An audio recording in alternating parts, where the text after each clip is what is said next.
ஆதியாகமம் அதிகாரம் 32. யாக்கோபு பிரயாணம் பண்ணுகையில் தேவதூதர்கள் அவனை சந்தித்தார்கள். யாக்கோபு அவர்களைக் கண்டபோது, இது தேவனுடைய சேனை என்று சொல்லி, அந்த ஸ்தலத்திற்கு மக்னாயிம் என்று பெயரிட்டான்.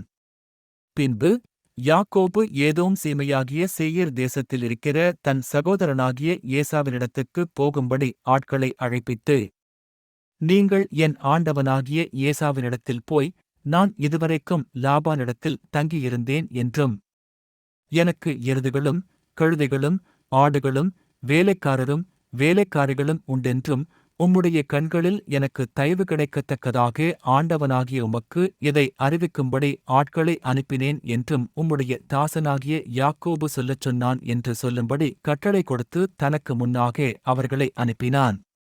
அந்த ஆட்கள் யாக்கோபினிடத்துக்கு திரும்பி வந்து, நாங்கள் உம்முடைய சகோதரனாகிய ஏசாவினிடத்துக்குப் போய் வந்தோம், அவரும் 400 பேரோடே உம்மை எதிர்கொள்ள வருகிறார் என்றார்கள்.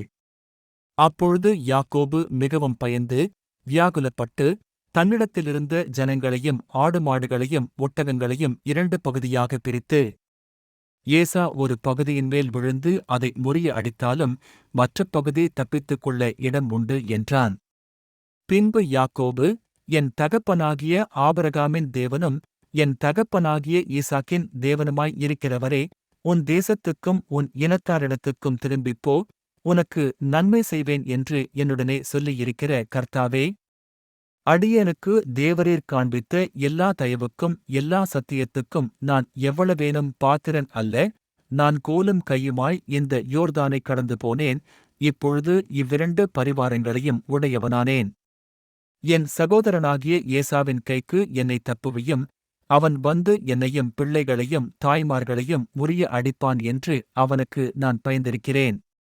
தேவரீரோ, நான் உனக்கு மெய்யாகவே நன்மை செய்து, உன் சந்ததியை எண்ணி முடியாத கடற்கரை மணலைப் போல மிகவும் பெருகப் பண்ணுவேன் என்று சொன்னீரே என்றான்.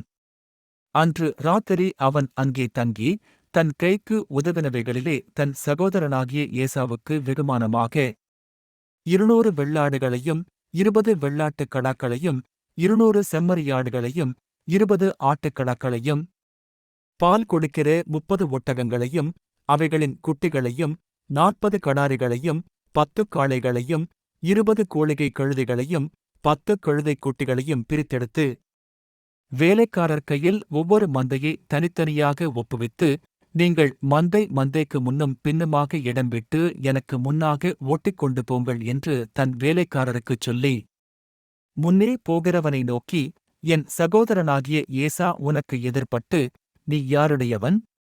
எங்கே போகிறாய்? உனக்கு முன் போகிற மந்தை யாருடையது என்று உன்னைக் கேட்டால், நீ, இது உமது அடியானாகிய யாக்கோபுடையது, இது என் ஆண்டவனாகிய ஏசாவுக்கு அனுப்பப்படுகிற வெகுமதி, இதோ அவனும் எங்கள் பின்னே வருகிறான் என்று சொல் என்றான். 2ஆம் 3ஆம் வேலைக்காரனையும் மந்தைகளின் பின்னாலே போகிற அனைவரையும் நோக்கி, நீங்களும் ஏசாவை காணும்போது இந்த பிரகாரமாக அவனோடே சொல்லி, இதோ உமது அடியானாகிய யாக்கோபு எங்கள் பின்னாலே வருகிறான் என்றும் சொல்லுங்கள் என்று கட்டளையிட்டான். முன்னே வெகுமதியை அனுப்பி அவனைச் சாந்தப்படுத்திக் கொண்டு, பின்பு அவன் முகத்தைப் பார்ப்பேன், அப்பொழுது ஒருவேளை என் பேரில் தயவாயிருப்பான் என்றான். அந்தப்படியே வெகுமதி அவனுக்கு முன் போயிற்று. அவனோ அன்று ராத்திரி பாளையத்திலே தங்கி, இராத்திரியில் எழுந்திருந்து தன் 2 மனைவிகளையும் தன் 2 பணிவிடைக்காரிகளையும் தன்னுடைய 11 குமாரரையும் கூட்டிக் கொண்டு யாப்போக்கு என்கிற ஆற்றின் துறையைக் கடந்தான். அவர்களையும் சேர்த்து ஆற்றைக் கடக்க பண்ணி தனக்கு உண்டான யாவையும் அக்கரைப்படுத்தினான். யாக்கோபு பிந்தி தனித்திருந்தான். அப்பொழுது ஒரு புருஷன் பொழுது விடியுமளவும் அவனுடனே போராடி அவனை மேற்கொள்ளாததைக் கண்டு அவனுடைய தொடைச்சந்தை தொட்டார். அதனால் அவருடனே போராடுகையில் யாக்கோபின் தொடைச்சந்து சுளுக்கிற்று.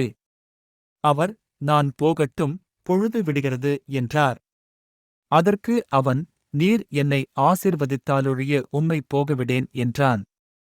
அவர், உன் பேர் என்ன என்று கேட்டார். யாக்கோபு என்றான்.